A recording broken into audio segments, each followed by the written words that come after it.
Assalamualaikum warahmatullahi wabarakatuh. Halo teman-teman semua. Moderasi beragama merupakan salah satu topik yang sering kali dibicarakan akhir-akhir ini. Mengapa hal ini sebegitu penting untuk terus dibicarakan dan didiskusikan? Tentu terdapat banyak jawaban.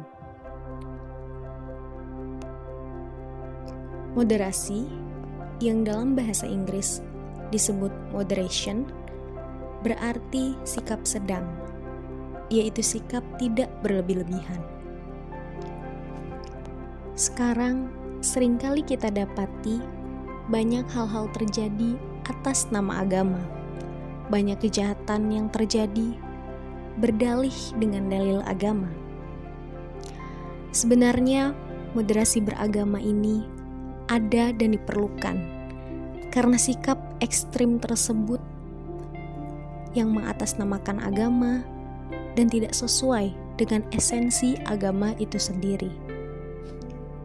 Perilaku ekstrim atas nama agama juga seringkali mengakibatkan adanya konflik, rasa benci, intoleransi, dan bahkan peperangan yang memusnahkan peradaban. Sikap-sikap seperti itulah yang sudah seharusnya kita moderasi. Moderasi beragama adalah upaya mengembalikan pemahaman dan praktik beragama agar sesuai dengan esensinya. Apa esensi agama? Yakni untuk menjaga harkat, martabat, dan peradaban manusia, bukan malah sebaliknya. Agama justru digunakan untuk hal-hal yang justru merusak peradaban, yang justru merusak eksistensi manusia itu sendiri. Sebab sejak diturunkannya sebuah agama, hakikat dari agama itu sendiri ada untuk membangun peradaban. Moderasi telah dikenal sejak zaman dahulu kala dalam sejarah umat manusia. Moderasi dikenal sebagai prinsip hidup dalam sejarah manusia. Mitologi Yunani kuno menyebutkan bahwa prinsip moderasi sebenarnya sudah dikenal dan dipahatkan pada inskripsi patung Apollo di Delhi dengan tulisan Meden Agan yang berarti tidak berlebih-lebihan. Prinsip moderasi saat itu sudah dipahami sebagai suatu nilai untuk melakukan segala sesuatu secara proporsional dan tidak berlebihan.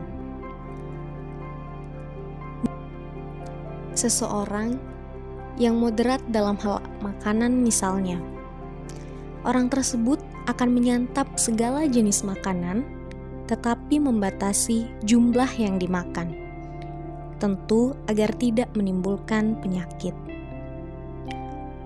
Begitulah praktik moderasi. Moderasi juga dikenal dalam tradisi berbagai agama.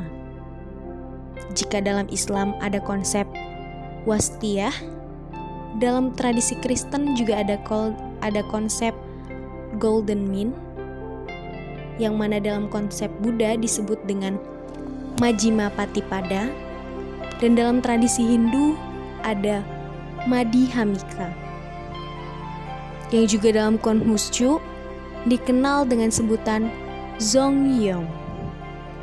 Begitulah dalam tradisi semua agama selalu ada jalan tengah untuk mempraktikkan ajaran-ajaran agama.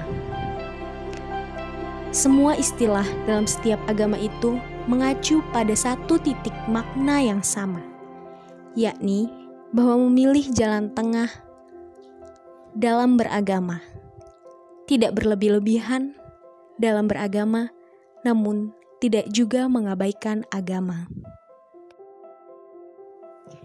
Lalu bagaimana menempatkan moderasi beragama dalam konteks Indonesia? Moderasi beragama adalah bagian dari strategi bangsa ini sendiri dalam merawat Indonesia. sebagai bangsa yang sangat beragam, sejak awal para pendiri bangsa ini sudah berhasil mewariskan satu bentuk kesepakatan dalam berbangsa dan bernegara, yakni Negara Kesatuan Republik Indonesia yang telah ada secara nyata dan berhasil menyatukan semua kelompok agama, etnis, bahasa, juga budaya. Indonesia yang telah disepakati bukan sebagai negara agama, tapi juga tidak memisahkan antara kehidupan agama dari kehidupan sehari-hari warga negaranya. Nilai-nilai agama dijaga dengan baik, dipadukan dengan nilai-nilai kearifan lokal dan adat istiadat setempat. Beberapa hukum agama bahkan dilembagakan oleh negara. Ritual agama dan budaya berjalan beriringan dengan rukun dan damai. Itulah sesungguhnya jati diri Indonesia, negeri yang sangat agamis, aman, dan tentram. Dengan karakternya yang santun, toleran, dan mampu berdialog dengan berbagai keragaman. Apa batasan suatu pemahaman dan perilaku keagamaan yang disebut berlebihan? Pemahaman dan pengalaman juga perilaku keagamaan bisa dinilai berlebihan jika ia melanggar 3 hal. Pertama, melanggar nilai kemanusiaan.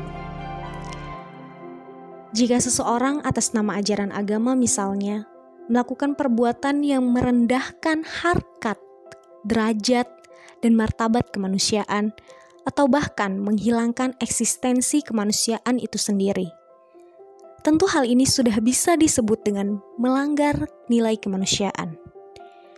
Tindakannya jelas berlebihan dan ekstrim. Contohnya, dengan dalih jihad agama, seseorang meledakkan bom di tengah keramaian.